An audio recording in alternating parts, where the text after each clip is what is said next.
That is the new Renault Captur. Well, I say new, it's a very heavily updated car, and it's got a big few changes, including new springs, new dampers, new steering, a new look, and lots of new tech.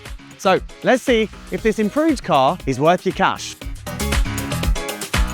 So starting in the low 20s, but very quickly rising into the higher 20s. And this car here, by the way, costs about 28 grand with the paint and the Esprit Alpine trim. Well, you're not exactly getting a cheap car, but bearing in mind that the Ford Puma, which is actually less practical than this, and I'll show you why in a bit. Well, bearing in mind that starts at 25 something, so you're getting a lot of car for the money. So this is a model that Renault reckons will represent a bigger brother to the Clio, and you can see why. It's got some features that are shared. I'm loving Renault's use of these day running lights down here. Same goes for those ones. Even its kind of fake grille, I like it. I think it looks good. It makes the front of the car look muscular and sharp. And then this Esprit Alpine trim where you get your bigger wheels. These are 19-inch wheels, unique to the model. And also these grey bits down here, which are also unique to the Esprit Alpine. It looks good. Got some real road presence as well. It's still got that noticeably Captur shape, especially at the tail, but now you've got many more angles, or at least this blue paintwork seems to accentuate them. And at the tail of the car, well, actually, I have to say, bearing in mind that it says Renault Captur, oh, look, a bit of cloth in that. Either I reversed into a sheep, or that's where they clean the car. But anyway, what you can see is the changes are even less. But key, and I think really key to making this car look premium, is the fact that you've got these clear covers now, which expose the tech underneath, or at least expose how cool and sharp the lighting details are. It's a good looking car, and I like that they've got the grey down there and then also the roof rails in silver up here. It just adds a few flavours to an otherwise quite cool and quite dark looking car. But of course, this is a crossover, so what matters quite considerably is the bongs it makes. No, I'm only kidding, it's the interior. It does make a lot of bongs, and I'll show you those in a bit, but they can be switched off. But if you are sitting behind the wheel, before you get going, the interior upgrades in this car are massive in the sense that it just feels really nice now, nicely put together. I love this Esprit Alpine finish with the French 3 colours on there and elsewhere as well, flashes on the dash there. See if I can zoom in onto them. There you go. And you get this fabric. This is a vegan interior, so there's no leather in here, but at the same time, you don't feel like you compromised at all on quality. And that is true for all the Esprit Alpine cars, including this car's smaller equivalent, the Clio. Now, I'll talk about the tech first because it is very important. Now, as you'll see, we've got Google Maps in here. You have got wireless Apple CarPlay and Android Auto, but you also have built-in Google, which means you've got Google Maps and Waze as well built in. And as you'll see, this is just a nice to use system. Same goes for this one here. And I'll talk you through the advantages of this when we're driving. But I love the details and how it's just function before aesthetics, but then because it's got this black background, I just think it looks sharp, it looks good. And crucially, you've still got proper switches for your climate control, although you can actually ignore all of that and just use a button down here. I'll show you that when we're driving though. Now, in terms of usable space, well, firstly, I should say my seat is very comfortable. These Esprit Alpine chairs look fab. And the back of them here, especially at this point, gives great support on your back. So long distance driving should be very easy, both for your lower back and your upper back. You've also got 2 USB-Cs down there, plus you've got a 12-volt plug, storage space here, hidden storage space under there for a phone or whatever. And then place for your key, which is nice because these Renault keys, as nice as they look, always fall out of my pocket when I'm driving. So having a place to put them is good. Couple of cup holders, and then you've also got a pretty deep amount of storage in there, albeit quite narrow. I can get my hand in up to my wrist, so usable, but yeah, narrow. Door pockets as well are generous. You've got space for a keep cup in there. And now for the back seats. So obviously this is a very important part of the car because the Captur, unlike for example the Ford Puma, which is typically bought by singletons or a younger audience, the Captur is still bought by people who maybe have children, or at least people who need the back space. And the interesting thing about the Captur, even in the pre-update car, was that this bench can slide forward and back. So let's see how that affects room. So I've got the seat to head set how I like it. Now, if I use this rail here, the seat is definitely, this is all the way back. This is where you're going to be in your more comfortable setting. And I must say that it isn't dramatic, it's not, enormous amounts of space. I think there's maybe a little bit more in a Citroen C3 petrol or the hybrid model, but actually it's still very comfortable. If I slide the seat forward, now I can go quite far forward and then I'm actually now just totally crushed in, but there's also a middle setting as well. So if you've got young kids and they're not very tall, they're going to be fine.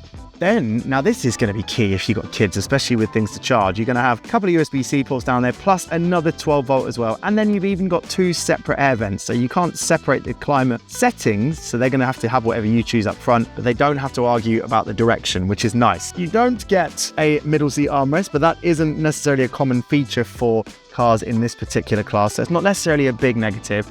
And the door pockets are just about big enough for a keep cup. But otherwise, this is just a relatively spacious back, but actually definitely not the class winner. But you know what? I say that, my headspace is pretty good, and I'm going to show you now. It's when you get into the middle seat where you start to kiss some cloth, or headbutt some cloth.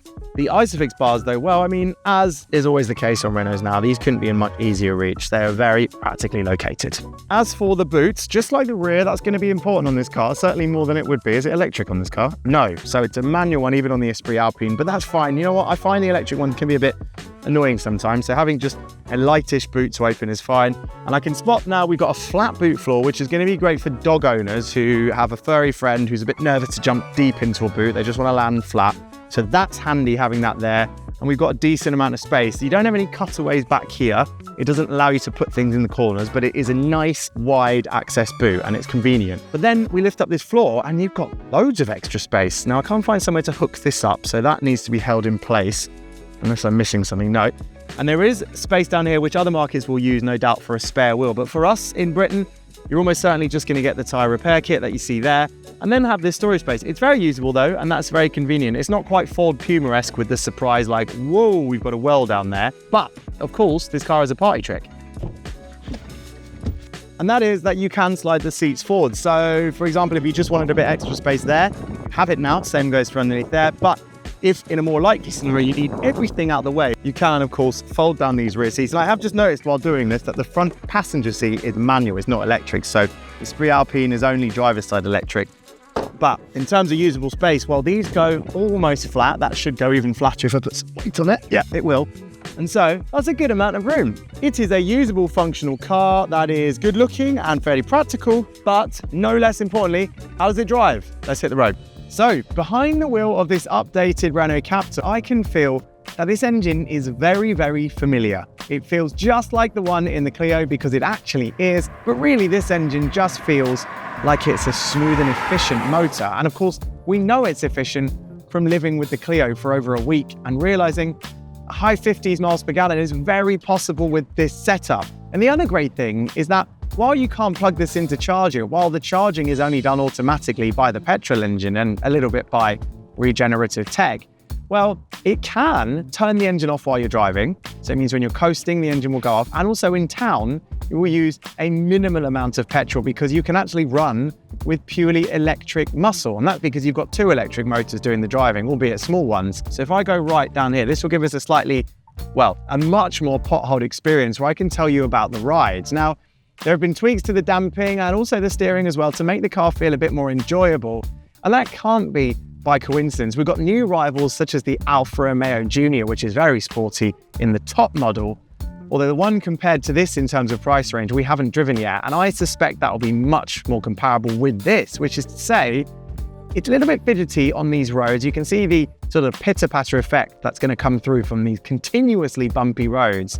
But then if I dip a wheel right onto the edge here, which is what you're going to get in an urban environment, there's no joltiness, there's no harshness, but the car is jiggly. So compared to a Citroen C3, well, that car is extremely squidgy and maybe even a little bit floaty at times. And so for a driver who likes to feel a bit more connected to the road, this definitely is going to be more enjoyable to drive. But for those who deal with big speed humps and maybe the worst of British B roads, e.g. that stuff there, well, then this might be a little bit fidgety. But that is true, I have to say, and that is not just unique to this Renault, that is true for every single car in this class, barring that Citroen. It really is an outlier. The advantage of the updated Captur's less roly-poly ride is that it enables decent handling. Just like the smaller Clio, the Captur feels keen to turn and it's composed in the bends, something the hybrid powertrain can match, if you call it into action. Case in point. Let's see how it gets out on a slippery B road. There's a transit coming down with a few knots, so let's put the foot down. Yeah, we picked up nice and smoothly. No issues with the transit behind. I mean, it's not the quickest car in the world, but it means you can do real life things like that. You can pick a spot, pick a gap in the traffic and say, I can make that And something that is actually definitely better than a lot of other hybrid systems is you don't have a jerky movement between one half of the powertrain, the petrol side, and the electric side. It's nice and smooth, and they actually complement each other. Great powertrain in this car. The brakes too feel well judged, despite there being both natural braking and also regenerative braking as part of the Captur's hybrid setup. Although, to maximise the regen's efficiency boosting effects, you have to pull the gear selector back into something called B mode. Now B mode, B stands for brake, but effectively it gives you the feeling of a brake. So if I come off the accelerator, I'll show you what I'm doing with my hand. What my foot's doing, coming off the accelerator. And if you look down at the speedo, even though we're going down a hill, this is a downhill, I'm losing speed. And that's because the energy is being taken back into the battery. That effectively helps me to slow the car down. So on this downward incline where the speed limit has now dropped to 40, I'm using the brake to get me close to 40, but then I can use the regen to get me down to 40. And now I actually have to get back on the power. So this is a comfort enhancing and effort reducing thing. Now there are tons and tons of safety systems on this car. It's got all of the usuals, adaptive cruise control, and also you've got brake assist and all these other features that should keep you out of trouble. But you can turn those features off because they can sometimes just be annoying and not actually very helpful. And there is a button down here, and if I press it once, press it twice, all my safety noises are off, which is great if you find them annoying. If you like them though and you want them on, it's just one press to get it back on. Now we've come into a slightly slower setting. It gives me an opportunity to show you how Google is integrated with your driving software, not just the stuff in terms of apps and obviously your Apple CarPlay, Android Auto, but this is the Google Maps that's integrated directly into the car rather than via my phone.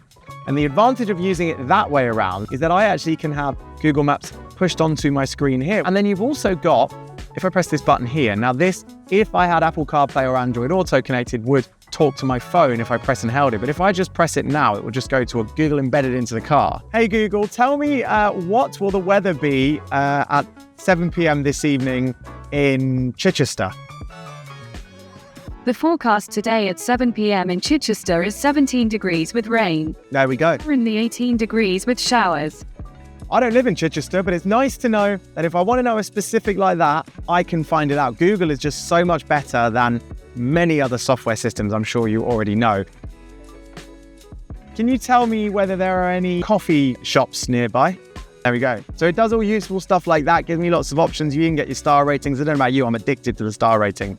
And I can tell you that this is just the easiest way to live in a car. Also helpful for life behind the wheel are the Captur's cameras, sensors, and general good visibility, making parking a doddle. Nevertheless, I have to admit, if I didn't need a taller car, I would be going for the Clio because that handles just that little bit better. But if you're in this class, this is different enough. It feels more premium than most of them. The only one it doesn't feel more premium than is the Alfa Romeo Junior. But right now you can't get one in a hybrid or even petrol form. It's only electric, so it's way more expensive. Although if you've got the cash for one of those, it is fantastic.